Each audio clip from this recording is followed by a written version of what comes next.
Joining us now, first baseman from the Kansas City Royals, the Pasquatch. Vinny, thanks for joining us. I'm going to dive right into it. You guys were hot for a while. Yankees, a little bit of a slump. A's, a little bit of a rough go. So I was giving Nick a hard time. He's like, no, the Royals are actually good. It's just that the Tigers are really good. Yeah. And I looked at all of a sudden the Tigers are the first team to 50 wins, better than the Dodgers, better than the Yankees, better than the Cubs, better than the Phillies. What is the deal with the Tigers? What makes them so tough? Well, they're a really good team. They do a bunch of pitching chaos, as they call it, and it's led by Tarek Skubal. So they're just a really good team.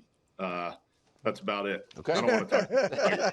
Yeah, exactly. Thank you, Vinny. I didn't want to talk about Tigers either. Well, I thought it was interesting. The best team in baseball. Well, yeah, for now. Royals get hot. All right, so coming into the year, I think the feeling was you, Garcia, Bobby, Salvi obviously provide the offense, and probably have good pitching. It ended up being unbelievable pitching and maybe not as much offense early on as you guys had hoped for. So you guys call up Jack. First of all, I'm sure it's nice to have fellow Paisan in the locker room and in the clubhouse. Second of all, how do you think he's been early on and his impact he can have on the team? I think his impact early on has been awesome. Wilds probably hates him because the numbers aren't great right now. He's a space guy. But I'm a process-based guy, and I think his process has been great. So, and he provides just some size in the lineup, which is weirdly important. So, like, it's just nice having another big guy in the lineup, and he can do that with a pitch like that, which is insane. So having him around has been awesome. Just like you guys were talking about Christian Moore just a second ago. I mean, he was playing college baseball at this time last year too, which is just insane to think about that kind of jump. So to expect anything other than what he's done so far would be a little bit crazy. And he's just getting better every day. So watching him work has been awesome. The power is ridiculous. He's a massive human being, makes me feel small, which isn't awesome, but it's cool on the team. What makes Bobby special? So, like, for people that, you know, maybe they watched Bobby Witt Jr. when in the playoffs against the Yankees, but they're not watching a ton of Royals. They hear his name as one of the best players in baseball, but he's not hitting 50 bombs like the other guys in that conversation. What makes Bobby Witt special? What makes him special is being able to take over the game in multiple different ways, which isn't common in baseball. He's able to do it defensively. He's able to do it offensively. He's able to do it base running, and you just really don't see all three phases being used the way he does.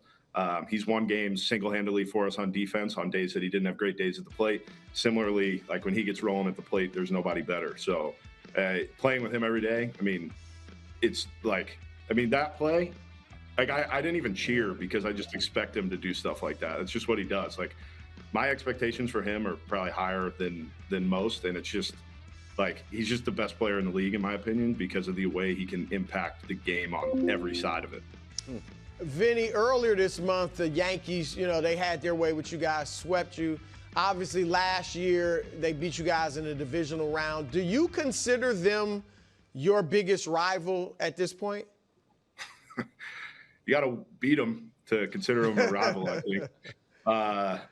Not to quote Pedro Martinez, I'm not going to finish the quote, but they've done a nice job against us over the past year. So hopefully we see them again in the playoffs and change that narrative a little bit because it hasn't been our best baseball when we play them. So they're a rival for sure, but we need to do some damage against them before they consider us a rival. I'm sure of that. All right, I'm going to say this on the front end. Might be a dumb question, but I don't mind it. Okay. So Wilds makes fun of the Kauffman Stadium a lot because he doesn't like small market. Yeah. He's an East Coast elitist. He says you get tickets for $4. Good bargain. He's all that. I like the fact that that Kauffman is not only a gorgeous ballpark but a big ballpark. I think that's cool, and I give our Yankee fans on the staff here a hard time because they play in a little league ballpark, and everyone's surprised they got 30 home run hits. As a guy who does hit for power, is it at all frustrating that your home games are played in basically a NASCAR stadium? And then you get a few games in Yankee Stadium, you hit a little poke to right field, it's a home run. Like, honestly, is that at all frustrating for guys like you that can hit for power? Short answer, yes. Athlete answer, it's great. I love it. I never get frustrated with it at all. But I mean, yeah, it gets frustrating sometimes. You hit some balls that it's like, man, if we were playing somewhere else, that'd be a homer. But there's also plenty of hits. In the style of baseball that we play, it works out in our favor most of the time because, you can turn doubles into triples. Not really me, but other guys can turn doubles into triples, some singles into doubles, things like that. So there's some great things about it. It's also just a beautiful ballpark. You can get tickets for like $3. Great.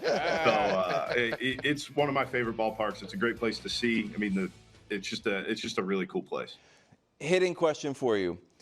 Stuff that sort of wows us is just raw velocity. Like when we saw Skeens coming out, like Skeens is pumping the ball. Ohtani's first time up, hit over 100. Is velocity kind of the first thing on your mind, or like, all of a sudden there's a new sweeper? I'm like, oh, I didn't even know a sweeper wasn't. It just got invented. Is velocity still like the main thing that you're worried about, or what are you thinking about pitches? What are you stressed about, or what puts stresses on the hitter? Yeah, I mean, the velocity is the main thing. I'm going to throw something at you here. Vertical attack angle percentage. Yes. Which is all about the perception of the ball. It doesn't even matter how it's actually moving. It's just how your eyes perceive the ball based off of the release height, the extension the pitcher's got. That's probably it's not necessarily new, but that's probably one of my biggest ones now. So what is it called? Say it's vertical attack angle of like where the ball's being. Vertical attack angle percentage and horizontal attack angle percentage, which is just all it does is it goes 1 to 100 and it's averages on pitches, and it tells you how much a pitch moves more or less than average to that pitch. So 4-seam fastball, 2-seam fastball, sinker, changeup, whatever it may be, it tells you how it perceives the move, and there's a bunch of different ways to determine how that happens because there's so many different arm angles and everything that guys throw. Not to get too in the weeds with it. No, that's good. Other than that, I'm like, man, Ohtani, he's amazing. Isn't he? Yeah. The first thing is how hard does the guy throw for sure. That's great. Well, since you brought all that stuff up, as a hitter, as you've grown up, and played through the lower levels and all that, how much has your approach, if at all, at the plate changed because of all these new things that, they're telling you analytically and all these everything you just said? Has that changed your and other players' approaches at the plate? Big time. When I first got into professional baseball, the scouting reports were mostly like, this is how hard he throws, this is what the pitch is, this is how often he throws it. And now it's kind of completely changed to where, if a guy's ball stays up more, you really need to make sure you stay on top of it. If it drops more, and you're basically saying the same things that, they were saying back in the 80s and 90s, but there's just like the data to prove why you're doing it now, why you might move up in the box or back in the box, farther away from closer to the plate. Like there's kind of the science behind it of how you want to attack each pitch. Wow. All right, before you go, I have another weird question because you did a weird thing. You broke NFL news this year, and it was major NFL news. It was who was going to be the starting quarterback for, I think, your favorite team, the New York Jets. I'm going to ask you to share your source, but how'd this happen? Very strangely, I got a bunch of texts that morning of just like, hey, what would your thoughts be on Justin Fields? And I've signed him in Madden a few times. I kind of know where the prices are at. The money was a total guess. The money in the years, total guess. I had a really good source tell me he was coming to the Jets. I just didn't know what the contract looked like, and I nailed it. So, nothing. The dopamine hit of that, we had a game. We were playing Cleveland that day. It was about an hour before the game. I went and showered. That's when the news broke. So I'm coming back to my locker, and guys are like, dude, he signed with the Jets. Like, and nothing could have mattered that day. I mean, I could have gone 0 for 7 with 7 strikeouts. It didn't matter. I was on top of the world. It was one of the better days that I've had so far this year. And hold on, one other thing before you go, because I know we're keeping you long, but I know you want to rep for your guy, Miguel Garcia, and chances to be an AL All-Star. Yeah, so first off, I'm going to run some stats out, but for you guys as fans, this is the best way to say it for you to vote. Miguel Garcia has come into the league this year. He's come into your house He's put his feet up, and he's told you to bring him a soda pop and make him a sandwich. I love it. I love That it. doesn't you to go vote for Marcelo Garcia. I don't know what will. We need more fans to go vote for him. I think he's in 7th place right now, and he should be way higher because I've got a list of stats on my phone. Okay. Which he's first among AL third basemen, first in batting average. So old people like it. Love it. First in doubles, second in hits, second in slugging percentage, second in OPS. There you go, new school. Second in OPS, it should be higher. WRC plus, how he's doing against the league average. He's second as the third baseman. He strikes out the third least. He's got the 4th most total bases, and in WAR, he's 4th in both F WAR and B WAR. So go vote for him. There we go. That's serious. That's yeah. awesome. That's a great teammate right there. That is awesome. July Great 15th, explanation. All-Star Game on Fox. Vinny, thank you very much. We'll see you against the Rays. You're welcome anytime back on First Things absolutely. First.